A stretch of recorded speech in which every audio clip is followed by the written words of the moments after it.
आज हम class 12th का पेपर लेकर आए हैं और इसका सॉल्यूशन आप सभी के साथ शेयर करेंगे। ये क्लास 12th का इंग्लिश का पेपर है और ये सेट ए है। हम इसी को सॉल्व करके बताएंगे, इसके आंसर भी आपके साथ शेयर करेंगे। यहाँ पर सेक्शन ए दिया है, इसमें रीडिंग के बारे में बताया गया है। यहाँ पर लिखा है read the passage carefully and answer the question given value it. तो यहाँ पर एक पैसेज दिया हुआ है, इसी को हमें अच्छे से पढ़ना है और उसके बाद यहाँ पर कुछ यहाँ पर क्वेश्चन दिए हुए, इन्हीं के आंसर, यहाँ पर ऑप्शन भी दिए, इन्हीं के आंसर इसी में छुपे हुए पैसेज में। तो पहला क्वेश्चन लिखा हुआ है एजुकेशन इज आ सब सिस्टम ऑफ द ब्राइडर। तो इसका आंसर क्या आएगा? पहले का सोशल सिस्टम है। दूसरा लिखा है our society is passing through momentum change in its value system due to. तो इसका आंसर सी वाला आएगा। अगला नेक्स्ट लिखा है तीसरा वाला dash is an informal agency of education, तो फैमिली आएगा। नेक्स्ट लिखा है value can not be taught they are, इसका काउट दिया है। Formal education is the switch between dash, इसका आंसर ए वाला आएगा, मेमोरी एंड द मैकेनाइजेशन। अगला लिखा है द वर्ड कॉनिशियल इज द पैसेज मीन्स, इसका आंसर ए वाला आएगा। अगला लिखा है the noun form of the world deteriorated is, इसका आंसर बी वाला आएगा। अगला लिखा है डैश हैज, ये आंसर दिया हुआ है और इसका आंसर आएगा सी वाला। फोर्थ नंबर पे दिया है the whole system of education need a complete, इसका आंसर ए वाला आएगा।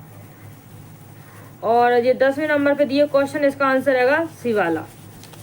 अब यहाँ पर एक read the passage carefully the answer the question given value it. यहाँ पर भी पैसेज दिया है, लेकिन इसमें क्या करना है, हमें पहले नोट्स बनाने हैं और फिर क्या करना है, हमें इसका टाइटल लिखना है। तो नोट्स और टाइटल हमें इसका लिखना पड़ेगा। तो नोट्स मेकिंग हमने एक वीडियो बनाई हुई नोट्स मेकिंग पे, आप इसको देख लीजिएगा कैसे नोट्स बनाते हैं, कैसे हम टाइटल डिफाइन करते हैं, तो उससे आपको हिंट मिल जाएगी। तो हम बता सकते हैं, जो इसका टाइटल दिया हुआ है। यहाँ पर अब सेक्शन बी आ जाता है, इसमें हमें राइटिंग करनी है। तो यहाँ पर एक कंपटीशन का जो आया, you are Amit and Amita the culture secretary of your school drop are notice giving information about the selection of 2 participant from school to take parts in the inter school debate competition. तो यहाँ पर क्या करना है, हमें एक नोटिस बनाना है और ये इसका फॉर्मेट भी दिया हुआ है, क्या क्या हमें लिखना है। इसके अथवा में दिया you are the you want to the settle in another city, you want to sell contain household goods, design a suitable advertisement to be the published in a local newspaper। हमें इसमें एक सेल हाउस होल्ड आइटम के ऊपर क्या बनाना है, एक local news में इश्तिहार देते हैं, एडवर्टाइजमेंट को क्रिएट करना है। अब क्वेश्चन नंबर 4 पे आया है write a formal invitation letter to the student of your school to the attend the career counselling programme to be held in your school and the IIT JEE and NEET की तैयारी करने के लिए हमें क्या लिखना है, फॉर्मल लेटर लिखना है। इसके अलावा हम write a letter to editor of your local newspaper expressing your the concern over the increase in the rate of road accident race driving and the suggesting way to the control of the accident possible solution. Road accident पे हमें क्या करना है, letter लिखना है। यहाँ पर 5 number पे क्या रहा है, write a paragraph in about 120 words on any one of the following topics. किसी एक टॉपिक पर हमें क्या लिखना है, 120 शब्दों में आंसर लिखना है, मतलब निबंध लिखना है, पैराग्राफ लिखना है। तो यहाँ पर एक साइंस एंड टेक्नोलॉजी का आया था। अगला दिया the importance of the English language का माई आइडियल लीडर दिया। अगला लिखा online learning use and abuse. और यहाँ पर नीचे अथवा में दिया है राइट अ न्यूज़पेपर रिपोर्ट तैयार करनी, हमें 120 शब्दों में publish in a newspaper about the inauguration of the annual function of your school में एनुअल फंक्शन, उसके लिए हमें क्या करना है, 120 शब्दों में एक रिपोर्ट तैयार करनी है।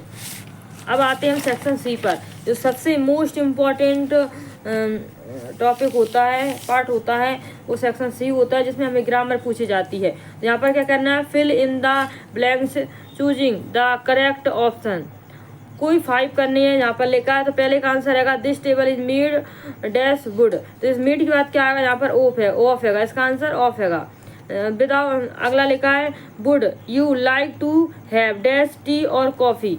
तो जब भी आगे वुड लिखा हो तो हम इसमें क्या भरते हैं, सम भरते हैं। तो इसमें क्या आएगा, सम आएगा।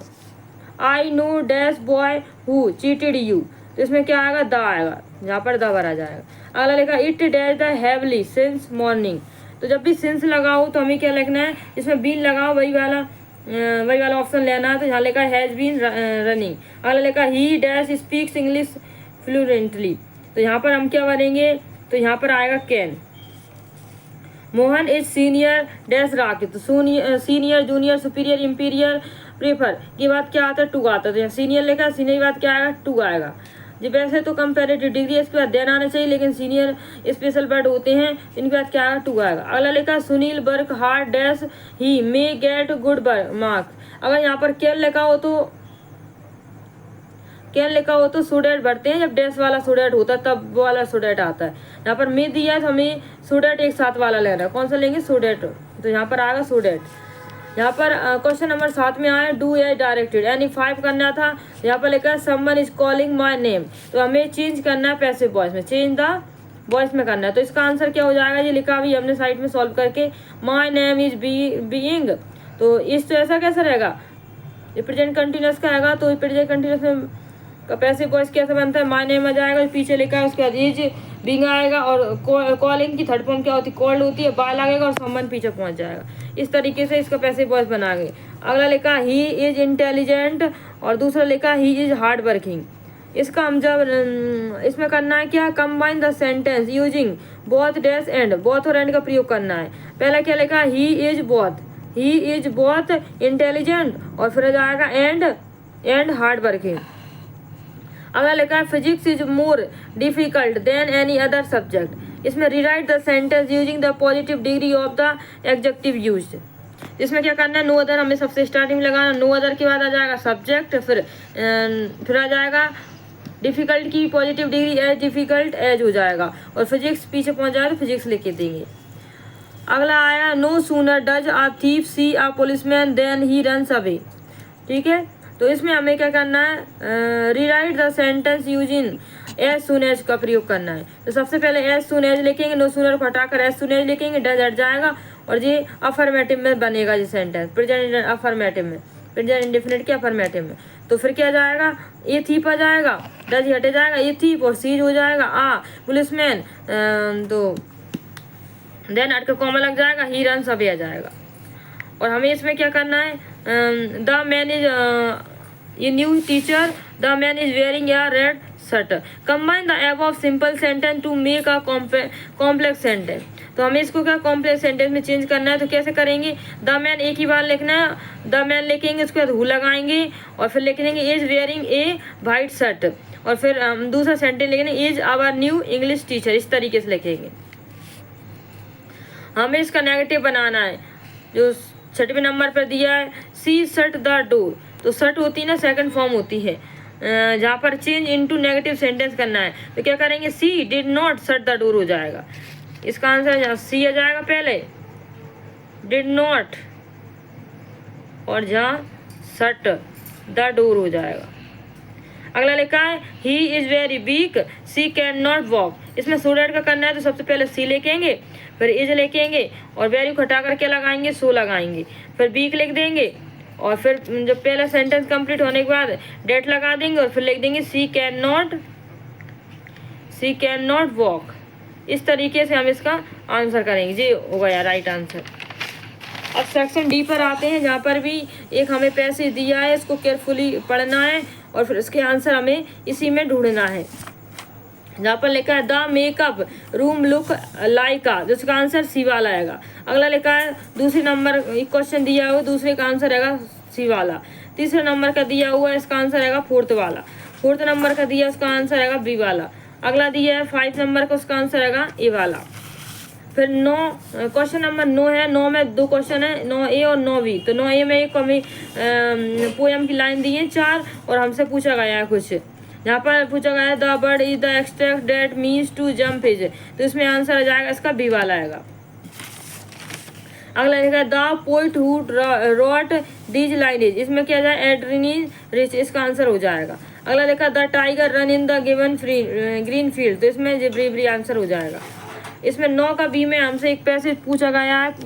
पैसेज की 4-5 लाइनें दी हुई और हमें क्या करना है, इसको ध्यानपूर्वक पढ़ना और इसके आंसर हमें टाइप करना है। यहाँ लिखा है doctor Sadao hockeys house was built, तो इसका आंसर हो जाएगा बी वाला। अगला लिखा है dash trees outline doctor Sadao hockey house, तो इसका आंसर हो जाएगा पाइन, मतलब ए हो जाएगा। नेक्स्ट लिखा है the antonyms of the word narrow is, तो क्या हो जाएगा ब्रोड हो जाएगा। This extract has been taken from the lesson, इसका आंसर द एनिमी।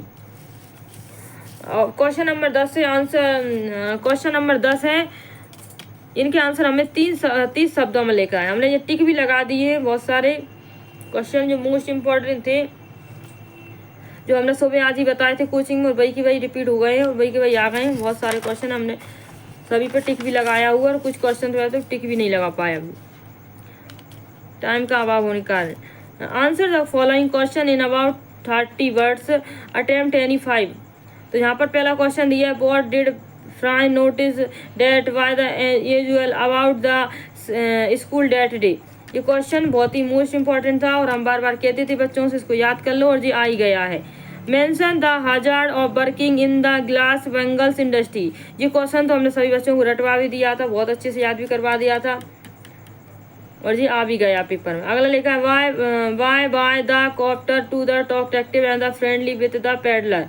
तो ये क्वेश्चन बहुत ही मोस्ट इंपॉर्टेंट था, हमने टिक भी लगा दिया और ये हमें बहुत ही मोस्ट इंपॉर्टेंट था। नेक्स्ट लिखा है how did the industrial billed a swimmer out of the Douglas. इसको तो हमने 5 स्टार क्वेश्चन लगवाया था, 100% बोला था ये क्वेश्चन आएगा, बहुत ही ज़्यादा मोस्ट इंपॉर्टेंट था और ये आ भी गया है। अगला वाई डज BS नाउपाल सी अबाउट द इंटरव्यू। इसको हमने बहुत ही मोस्ट इंपॉर्टेंट बताया था और ये आ भी गया है। What were the option that the Sophia by the dreaming of. ये क्वेश्चन भी हमने टिक लगाया था। When did the iron master realise this mistake. Iron master वाला हमने चैप्टर बच्चों को बहुत ही अच्छे से समझा दिया था और हमें पता था इसका क्वेश्चन ये आए नहीं वाला है, मोस्ट इम्पॉर्टेंट था।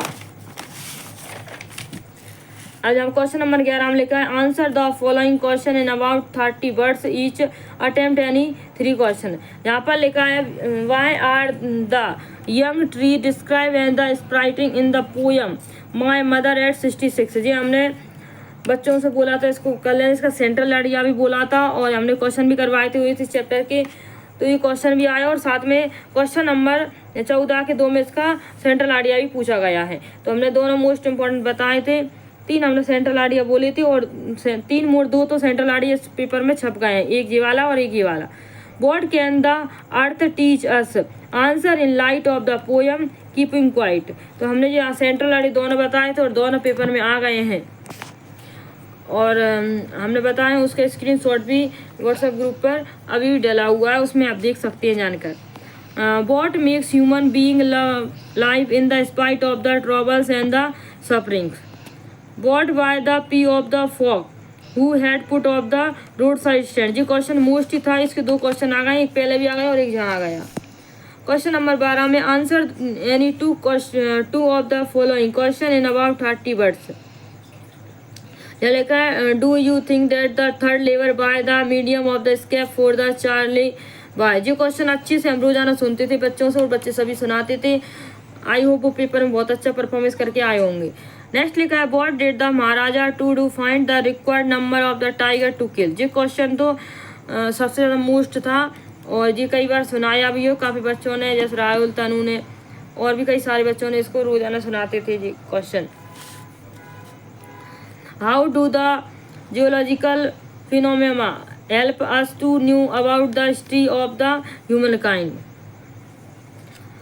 ये क्वेश्चन मोस्ट ही इम्पोर्टेंट है और हो सकता है अगली बार 2026 में जब फिर रिपीट हो जाए तो इसको अच्छे से दोबारा जो अगली बार बच्चे 12वीं में आए वो कर ले अच्छे से। अगला लिखा question number 13 answer any 2 of the following question in about 75 words each. यहाँ लिखा है how did the Franz feeling about mister Hamel and school change. ये क्वेश्चन मोस्ट ही है, जो स्कूलों में बहुत अच्छे से पढ़ा दिया गया था और साथ में कोचिंग में भी हमने इसको कई बार very most important question 5 star इस पर डलवा दी थी क्योंकि ये क्वेश्चन बहुत ही ज़्यादा मोस्ट इंपॉर्टेंट था। अगला लिखा है what made the peddler think that he the Indeed fallen into the red trap. ये बहुत ही मोस्ट इंपॉर्टेंट है और हो सकता है 2026 में फिर रिपीट हो जाए। Why did Gandhi ji agree to the settlement of the 75% refund to the farmer. ये भी बहुत ही मोस्ट इंपॉर्टेंट क्वेश्चन है, ये रिपीट होने के पूरे चांसेस हैं। क्वेश्चन नंबर 14 में लिखा है answer any one of the following question in about 75 words. जहाँ पर सेंट्रल आइडिया दिया हुआ है, ये वाला सेंट्रल आइडिया हमने बताया होता है, इसी के क्वेश्चन यहाँ पर दिया है। दोनों क्वेश्चन हमने बोला था बच्चों से कर लेना, और सबने कर भी लिए। What is the suggest by the image massive weight of the uncle's wedding band. ये क्वेश्चन हमने आज सुबह ही बताया हुआ था और ये रिपीट हो गया है। अगला लिखा है right the central idea of the poem my mother at 66। ये सेंट्रल आइडिया हमने बताया था और ये रिपीट भी हो गया है। अगला लिखा है answer any one of the following question and about 75 words. यहाँ पर हमें इन दोनों में क्वेश्चन एक क्वेश्चन लिखना है, कोई सा भी लिख सकते हैं। दोनों क्वेश्चन हमने बताए थे और ये टिक भी लगा दी हमने। Write the character sketch of the mister Lamb, write the character sketch of the Derry. इन दोनों के बारे में हमें लिखना है कितने शब्दों में, 75 वर्ड में हमें लिखना है। हम आशा करते हैं कि आपका पेपर अच्छा गया होगा और आपके पासिंग मार्क्स कितने आ रहे हैं, आपके मार्क्स कितने आ रहे हैं आप कमेंट बॉक्स में बता सकते हैं। और आपके मार्क्स 30+ आ रहे हैं तो अच्छे मार्क्स हैं, आपके पास हो जाएंगे। और अगर आपके मार्क्स 20 कम आ रहे हैं तो आप फेल हो जाएंगे। ठीक है, तो आप डिसाइड कर लीजिए आपके मार्क्स कितने आ रहे हैं। 30 से ऊपर है तो आप पास हैं, 30 से कम है तो आप फेल हैं। ऐसे 25 में पास होना माना गया रेगुलर बच्चों को, लेकिन आप 30+ लाने की कोशिश करिएगा, तभी आपके 25+ आएंगे नंबर। और प्राइवेट वाले 27 लाना है आपको, लेकिन आप भी 30+ नंबर लाने की कोशिश करें, तब आप पास हो पाएंगे।